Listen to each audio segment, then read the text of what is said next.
knowing Exactly. what those different feelings are with the spacecraft moving around. Trying to give crew some level of situational awareness of where they are and where they're going next.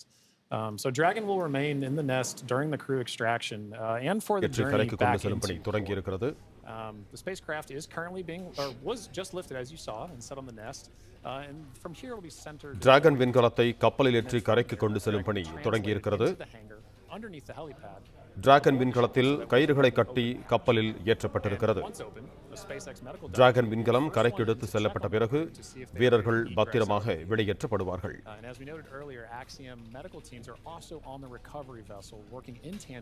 Dragon விண்கலத்தை கப்பலில் ஏற்றி கரைக்கு கொண்டு செல்லும் பணி மும்முரமாக நடைபெற்று வருகிறது. டிராகன் விண்கலத்தில் கயிறுகளை கட்டி கப்பலில் ஏற்றப்பட்டது. டிராகன் விண்கலம் கரைக்கு எடுத்து செல்லப்பட்ட பிறகு வீரர்கள் பத்திரமாக வெளியேற்றப்படுவார்கள்.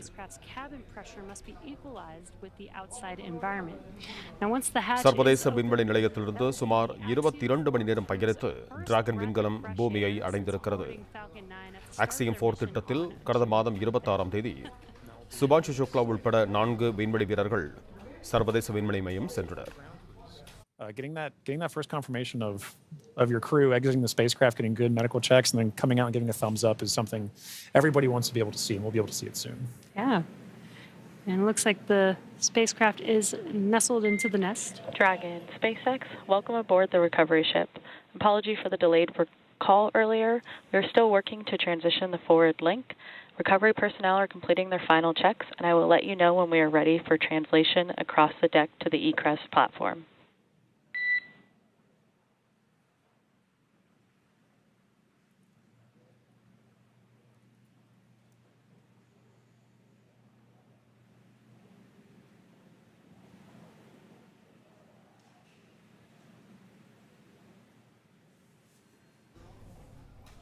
Now they are de-rigging the spacecraft, but they're also doing some final sniff or leak checks and then covering the thruster locations prior to opening that hatch. Let's just make sure that the vehicle is more than safe for the crew members to exit the vehicle.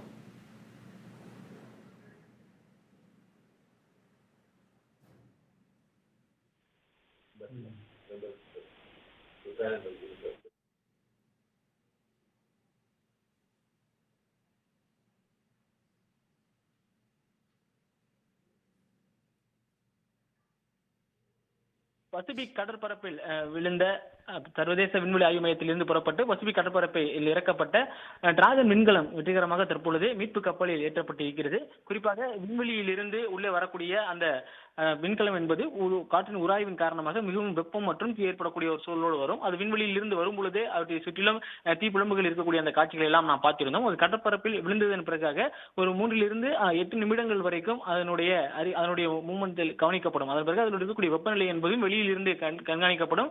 மேலும் உள்ளிருப்பவர்களுக்கும் அவர்கள் இருக்கக்கூடிய விண்கலனின் வெப்பநிலை என்ன என்பது பற்றி அவர்களுக்கான அந்த sensor மூலமாக அந்த தகவல்களும் உடனுக்குடன் பரிமாறிக்கொண்டு இருக்கப்படும். அவர்கள் கடற்பரப்பை அடைந்ததன் பிறகாக அங்கு இருக்கக்கூடிய மீட்பு கப்பல் வருவதற்கு முன்பு அங்கு இருக்கக்கூடிய படகுகள் மூலமாக நீச்சல் வீரர்கள் அந்த ஹீட் தாங்கக்கூடிய உடைகளோடு ரெடியாக இருப்பார்கள். அவர்கள் அந்த விண்கலன் முதலில் மிதக்கிறதா என்பதை உறுதி செய்வார்கள். விண்கலனில் என்னவாக இருக்கிறது, விண்கலத்தில் ஏதேனும் டேமேஜ் இருக்கிறதா என்பதெல்லாம் ஆய்வு செய்வார்கள். அதன் பிறகு அங்கு இருக்கக்கூடிய மீட்பு கப்பலுக்கு ஒரு தகவலை கொடுத்து அந்த இடத்தை லொகேஷன் செய்வார்கள். அதன் பிறகு அந்த மீட்பு கப்பல் வரும். அங்கு இருக்கக்கூடிய அந்த வெப்பநிலை என்பது எவ்வளவு இருக்கிறது, கட்டுக்குள் இருக்கிறதா என்பதெல்லாம் பார்த்ததன் பிறகாக மீட்பு கப்பலில் ஏற்கக்கூடிய அந்த பணிகள் என்பது தொடங்கியது. வெற்றிகரமாக மீட்பு கப்பலுக்குள்ளும் அந்த டிராகன் விண்கலம் கொண்டு சேர்க்கப்பட்டிருக்கிறது. இந்த டிராகன் விண்கலத்தில் உள்ள இருக்கக்கூடிய 4 விண்வெளி வீரர்களும் பாதுகாப்புடன் இருப்பதாக தற்பொழுது இந்த நாசா ஒரு தகவலை வெளியிட்டிருக்கிறது. இந்த 4 விண்வெளி வீரர்களையும் இனிமேல் தான் டிராகன் விண்கலத்திற்குள்ளிருந்து வெளியே கொண்டு வரக்கூடிய பணிகள் என்பது தொடங்கும். உள்ளிருக்கக்கூடிய அந்த விண்வெளி வீரர்கள் அவர்களும் அந்த கதவுகளை திறக்க முடியும். அவர்களுக்கான அந்த சமிகைகளை கொடுத்ததன் பிறகாக தான் வெளியில் இருந்து வரக்கூடிய நபர் அதனுடைய கதவுகளை திறப்பார். அதன் பிறகு ஒருவராக அவர்கள் விண்கலனில் இருந்து வெளியே கொண்டு வரப்படுவார்கள். வெளியே கொண்டு வரப்படும் பொழுது அவர்களுக்கான அந்த ஸ்ட்ரக்சர் என்பது தயாராக இருக்கும். குறிப்பாக இந்த மீட்பு கப்பல் என்பது ஒரு மிகவும் முக்கியமான ஒன்றாக பார்க்கப்படுகிறது. எனதான் சர்வதேச விண்வெளி மையத்திற்கு சென்று டாக்கிங் அன்டாக்கிங் செயல்முறைகள் முடித்து விண்வெளிக்கு பயணம் செய்து வளிமண்டலத்திற்குள் பாராசூட் மூலமாக அவர்கள் கடற்பரப்பை வந்திருந்தாலும் அவர்களை மீட்கக்கூடிய பணி என்பது, அதாவது பாதுகாப்பாக அவர்கள் கடற்பரப்பிற்கு வந்ததன் பிறகாகவும் அவர்களை மீட்கக்கூடிய பணி என்பது 100% முடிய வேண்டுமானால் அந்த அந்த மீட்பு கப்பலில் இருக்கக்கூடிய குழுவினர் அவருடைய பணியை தனியாக மேற்கொள்ள வேண்டும். தற்பொழுது அந்த கடற்பரப்பில் மிதந்து கொண்டிருந்த டிராகன் விண்கலனை அவர்கள் பத்திரமாக மீட்பு கப்பலுக்குள் எடுத்து வந்திருக்கிறார்கள். அதன் பிறகு அதனுடைய கதவுகள் திறக்கப்பட்டதன் பிறகாக அவர்கள் வெளியே வரும்போது அவர்களுக்கு மருத்துவ பரிசோதனை மேற்கொள்வதற்காக சிறந்த மருத்துவ குழுக்கள் அங்கே இடம்பெற்றிருப்பார்கள். உடனடியாக மருத்துவ உதவி தேவைப்பட்டால் உடனே அவர்கள் வெளியில் கொண்டு செல்ல வேண்டும் என்பதற்காக அந்த கப்பலில் ஹெலிபேட் இடம்பெற்றிருக்கும். அதாவது எமர்ஜென்சி என்ற ஒரு தேவை ஏற்பட்டால் அவர்கள் ஹெலிகாப்டர் மூலமாக அங்கிருந்து மருத்துவமனை அழைத்து செல்வதற்கான அந்த பணிகளுக்காகவும் அதில் ஹெலிபேட் என்கின்ற வசதி இருக்கும். மேலும் மருத்துவ குழுக்கள் இருப்பார்கள். மேலும் விண்வெளிக்கு சென்று வந்திருப்பதன் காரணமாக அவர் உடலில் ஏதேனும் தொற்றுகள் இருக்கிறதா அவர்களை தூய்மைப்படுத்தக்கூடிய அந்த பணிகளுக்கான தனி அறைகளும் அந்த மீட்பு கப்பல் இடம்பெற்றிருக்கும். மேலும் அதில் தொடர் கட்டுப்பாட்டு மையமும் இருக்கும். அதாவது அந்த விண்கலனில் இருக்கக்கூடிய நபர்களை தொடர்பு கொள்வதற்கான அந்த வசதியும் அந்த மீட்பு கப்பலிலேயே இருக்கும் எனவும் சொல்லப்பட்டிருக்கிறது. இந்த மீட்பு கப்பலில் மீட்கப்பட்டிருக்கக்கூடிய அந்த டிராகன் விண்கலனத்தில் இருந்து உள்ளே இருப்பவர்கள் வெளியே வரக்கூடிய அந்த செயல்முறை என்பது தொடங்கியிருக்கிறது. அதனுடைய கதவுகள் திறக்கப்பட்டு இன்னும் சிறிது நேரத்தில் 4 விண்வெளி வீரர்களும் வெளியே வருவார்கள் எதிர்பார்க்கப்படுகிறது. இந்த சுனிதா வில்லியம்ஸ் கடந்த முறை வரும்பொழுது இது போன்ற நிகழ்வுகள் தான் மேற்கொள்ளப்பட்டிருந்தது. குறிப்பாக கடற்பரப்பில் இருந்து விண்கலனை மீட்கக்கூடிய அந்த நிகழ்வு என்பது நடைபெற்று முடிந்த பிறகாக மீட்பு கப்பலுக்கு கொண்டு வரப்படும். அதன் பிறகு அதனுடைய சிஸ்டம்ஸ் அனைத்தும் அனலைஸ் செய்யப்படும் என்று சொல்வார்கள். அதாவது இந்த விண்கலனில் இருக்கக்கூடிய சிஸ்டம் அதனுடைய டோர்களை திறப்பதற்கான பணிகளை தொடங்குவதற்கு சிறிது நேரம் எடுக்கும். இந்த விண்கலனில் உள்ளே இருப்பவர்களுடன் கம்யூனிகேட் செய்ய முயற்சி செய்வார்கள். எல்லோரும் நலமாக இருப்பதாக நாசா ஒரு தகவல் இருந்தாலும் அவர்களுடைய உடல்நிலை எவ்வாறு இருக்கிறது என்பது குறித்தெல்லாம் தற்பொழுது கேட்டு தெரிந்து கொள்வார்கள். அதன் பிறகு அதனுடைய கதவுகள் திறக்கக்கூடிய பணிகள் நடைபெறும். அந்த கதவுகளை திறந்ததன் பிறகாக அவர்களுக்கான இந்த மெடிக்கல் ஸ்ட்ரக்சர் கொண்டு வரப்படும். அந்த ஸ்ட்ரக்சர் மூலமாக அவர்கள் மருத்துவ பரிசோதனைக்கு அழைத்து செல்லப்படுவார்கள். தொடர்ச்சியாக 1 வார காலம் அவர்களுக்கான மருத்துவ பரிசோதனை என்பது நடைபெறும். தொடர் மருத்துவ கண்காணிப்பிலும் வைக்கப்படுவார்கள். குறிப்பாக விண்வெளிக்கு சென்ற ஒரு நபர், ஒரு மனிதர், அவருடைய உடல் என்பது ஈர்ப்பு விசை அல்லாத சூழலில் வாழ பழகி இருக்கும். ஈர்ப்பு விசை இல்லாத சூழலில் தான் அவர்கள் விண்வெளி ஆராய்ச்சி நிலையத்தில் 14 நாட்களாக தங்கி ஆய்வுகளை மேற்கொண்டிருந்தார்கள். ஆனால் பூமிக்கு திரும்பியவுடன் அந்த மீட்பு கப்பலில் இருந்து அந்த மீட்கப்பட்ட பிறகாக அவர்கள் அந்த டிராகன் விண்கலத்தில் இருந்து வெளியே வந்ததன் பிறகாக அவர்களுடைய உடல் புவியீர்ப்பு விசையின் மூலமாக பாதிப்புக்கு உள்ளாக்கப்படும். அவர்களால் நடப்பது கூட கடினமாக இருக்கும் என்று சொல்லப்பட்டிருக்கிறது. ஆனால் விண்வெளி வீரர்களுக்கு போதுமான பயிற்சிகள் கொடுக்கப்படும். அதாவது விண்வெளிக்கு சென்றால் ஈர்ப்பு விசை இல்லாத நேரத்தில் அவருடைய உடலால் எப்படி தகவமைத்துக் கொள்ள முடிகிறது, அவருடைய உடல் எவ்வாறு செயல்படும் என்பது குறித்தெல்லாம் அவர்களுக்கு ஏற்கனவே பயிற்சி வழங்கப்பட்டிருக்கும்.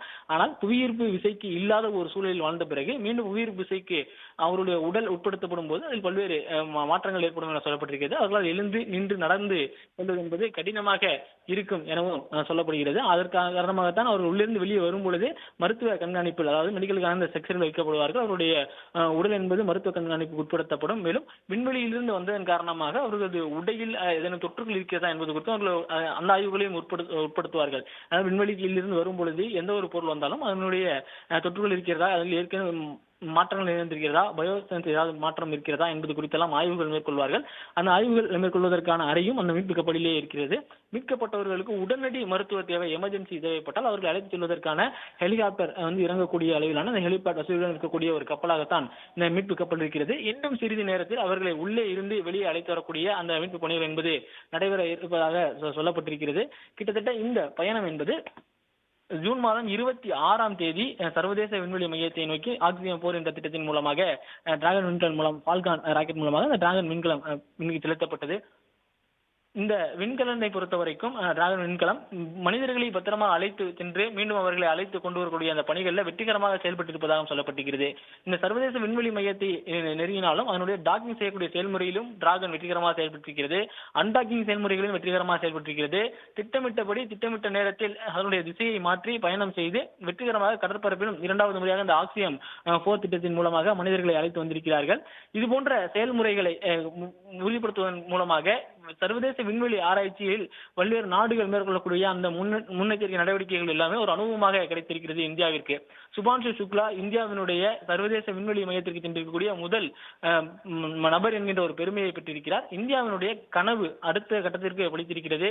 ககன்யான் திட்டத்திற்கான கனவு அடுத்த திட்டத்திற்கு படித்திருக்கிறது. அது பிரகாசமாக இருக்கிறது என பிரதமர் மோடி அவர்களும் அவருடைய சமூக வலைதள பக்கத்தில் கருத்தை பதிவு செய்திருந்தார். இது முழுக்க இந்த ஆக்சிஜன் 4 திட்டத்தில் இந்தியாவிற்கு விண்வெளி ஆராய்ச்சியில் மிகச்சிறந்த அனுபவமிக்க ஒரு நபரை இந்த திட்டம் கொடுத்திருக்கிறது. இந்த டிராகன் விண்கலத்தில் அவருடைய பயணம் என்பது இந்தியாவினுடைய ஒட்டுமொத்த விண்வெளி ஆராய்ச்சியிலும் ஒரு மிகச்சிறந்த பங்காக இருக்கும் எனவும் சொல்லப்பட்டிருக்கிறது.